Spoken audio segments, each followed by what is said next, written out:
Islamic शासन और उसकी पाबंदियों की आशंका की वजह से सीरिया से शिया समुदाय के लोग और दूसरे अल्पसंख्यक का पलायन कर रहे हैं। लाखों लोग भागकर अब तक पड़ोसी देश लेबनान पहुंच चुके हैं।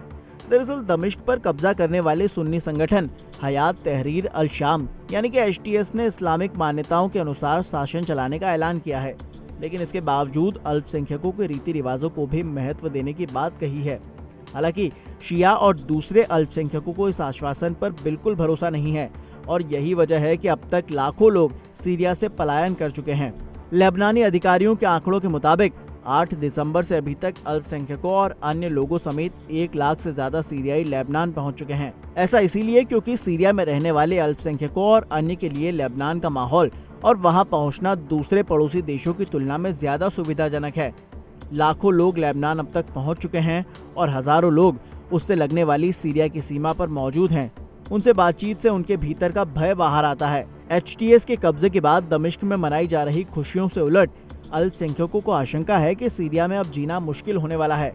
असद के शासन में आमजनों के लिए नियम कानूनों को लेकर ज्यादा समस्याएं नहीं थी, लेकिन इस्लामिक शासन व्यवस्था स्थितियों को और बदल देगी।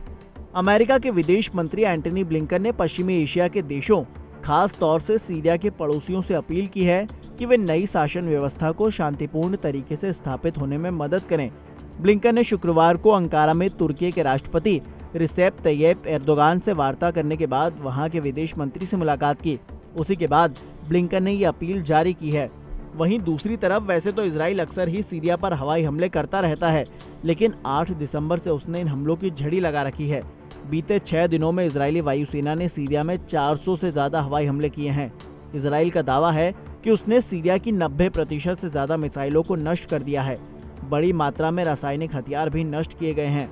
इजराइल ने ऐसा इन हथियारों के इस्लामिक संगठन HTS के हाथ में न पड़ने के लिए किया है, क्योंकि इससे भविष्य में इजराइल विरोधी इस्लामिक संगठनों को लाभ हो सकता है।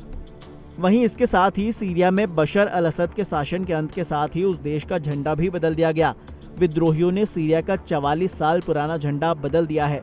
सीरिया में अब हर तरफ हरा, सफेद, काला और 3 लाल सितारे रंग वाले झंडे लहराए जा रहे हैं। असद शासन में यह झंडा विद्रोहियों का प्रतीक हुआ करता था, जो आज के समय सीरिया का राष्ट्रीय ध्वज बन चुका है। पुराने और नए झंडे में हालांकि ज्यादा अंतर नहीं है। विद्रोहियों के झंडे में भी 4 रंग हैं। झंडे में हरे, सफेद और काले रंग की पट्टियां दी गई हैं। वहीं सफेद पट्टी में 2 हरे सितारों की जगह 3 लाल सितारे नजर आ रहे हैं। दुनिया में मौजूद सीरिया के दूतावासों में भी नए झंडे का अब इस्तेमाल किया जाने लगा है।